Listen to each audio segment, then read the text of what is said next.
বুকের সামনে একটা প্ল্যাকার, পিঠে আর একটা প্ল্যাকার। 20 জনের নাম লেখা এই প্ল্যাকার নিয়ে একাই পার্লামেন্টের বাইরের লনে ঘুরছেন কল্যাণ বন্দ্যোপাধ্যায়। তৃণমূল সাংসদের এই ভূমিকা নতুন নয়। এর আগেও তিনি তৃণমূলের 20 জন বিদ্রোহী সাংসদ যারা এই মুহূর্তে এনসিপিআই এর নাম লিখিয়েছেন তাদের গদ্দার তকমা দিয়ে সংসদ চত্বরের বাইরে স্লোগান দিতে দিতে ঘুরেছেন। আজও তাকে দেখা গেল কাকলি ঘোষ দস্তিদার, শতাব্দী রায়, সুদীপ বন্দ্যোপাধ্যায়দের বিরুদ্ধে স্লোগান দিতে। একাই ঘুরে বেড়ালেন সংসদ চত্বরে। 20 জন ছবি, এরা হচ্ছে গদ্দার পশ্চিমবাংলার। এই পশ্চিমবাংলার গদ্দাররা পশ্চিমবাংলায় তৃণমূল কংগ্রেসের থেকে বিজেপির বিরুদ্ধে ভোট নিয়েছিল এবং সেই বিজেপির বিরুদ্ধে ভোট নিয়ে 4 মের পর পাল্টি খেয়ে এনসিপিআই হয়ে এখন বিজেপির সঙ্গে রয়েছে। তা এরা বেইমানিটা কার সঙ্গে করলো? বেইমানিটা তো করলো বাংলার মানুষের সঙ্গে। যে বাংলার মানুষ চেয়েছিল যে বিজেপির বিরুদ্ধে লড়াই করতে হবে, তার জন্য ভোট দিয়েছিল, তাদের বিরুদ্ধে বিরোধিতা করেছে। এই যে 3 জন মুসলিম দেখছেন এমপি, এরা তো মুর্শিদাবাদের। 61% Muslim vote in the district of Murshidabad, এবং এরা বিজেপির বিরুদ্ধে ভোট দিয়েছিল। এরা তাদের সঙ্গে বেইমানি করেছে। যারা বেইমানি করেছে তাদের বিরুদ্ধে তো আওয়াজ তুলতেই হবে। সাসপেন্ড হয়ে আর যা হই, আওয়াজ তো তুলে যাবো। বাংলার ইতিহাসে, রাজনৈতিক ইতিহাসে এই 20 জনের কলঙ্কিত নাম থাকবে, কেউ আটকাতে পারবে না। 1.5-2 বছর বড় ব্যাপার না, কেটে যাবে, কিন্তু আগামী 40-50 বছর এই গদ্দারদের নাম থাকবে পশ্চিমবাংলায়। বাংলার রাজনৈতিক ইতিহাসে এইরকম নোংরা রাজনীতি কখনো কেউ করেনি। আমরা অন্যান্য প্রদেশের নাম শুনতাম, কিন্তু বাংলায় কখনো শুনিনি। কিন্তু বাংলায় বড় বড় রাজনীতিবিদ ছিল।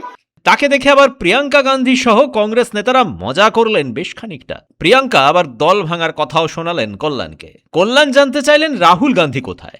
রাজীব গান্ধী মমতাকে কতটা ভালোবাসতেন সেটাও কংগ্রেস নেতৃত্বের কাছে তুলে ধরলেন কল্যাণ।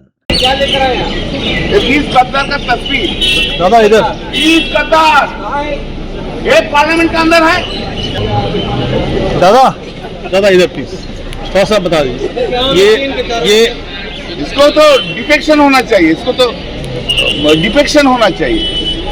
हम लोग तो डिफेक्शन पिटीशन जमा कर दिया, लेकिन 5 सप्ताह हो गया, नहीं कुछ नहीं हुआ। चलो चलता है, बीजेपी के राज में तो सब कुछ ही होता है। कुछ लोग हमारे यहाँ से पहले आपके यहाँ गए, फिर आपके यहाँ से नहीं, वो लोग तो हमारा टिकट से जीता था। आप लोग का उधर से 2014 में चला गया। पश्चिम बंगाल में आप लोग को कुछ भी नहीं है, नहीं था, इसलिए कुछ नहीं करना था। तो 2-3 आदमी तो चला गया, और एक वो लोग तो हमारा टिकट से जीता है।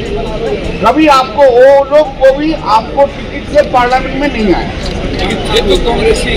अरे कांग्रेस तो हम भी थे, वो थोड़ा नीचे आएगा तुम लोग। अरे कांग्रेस तो हम लोग, कांग्रेस तो हम भी थे। I was the vice president of the Youth Congress then. अरे आप लोग तो दीदी को तो भगा दिया था, ये बात तो। अरे दीदी को नहीं भगा था, तुम लोग का ऐसा हाल होता। दीदी को देता हो तो ये बनाने वाले हैं। दीदी को 97 में भगा दिया। नेता भी तो उनको दीदी को राजीव जी बहुत I know that's the reason.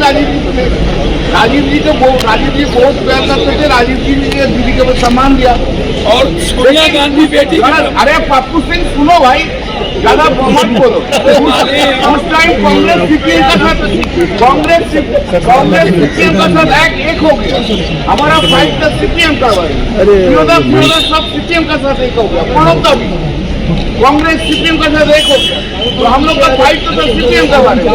CPM का बारे में जब हम लोग बोलते थे, दीदी जब बोलते थे, उसको दीदी को भगा दिया था कांग्रेस। আজ সংসদে ছিলেন তৃণমূলের 20 জন বিদ্রোহী সাংসদই। কল্যাণ তাদের বিরুদ্ধে সরব হলেন। ব্যুরো রিপোর্ট, পূবের কলম ডিজিটাল।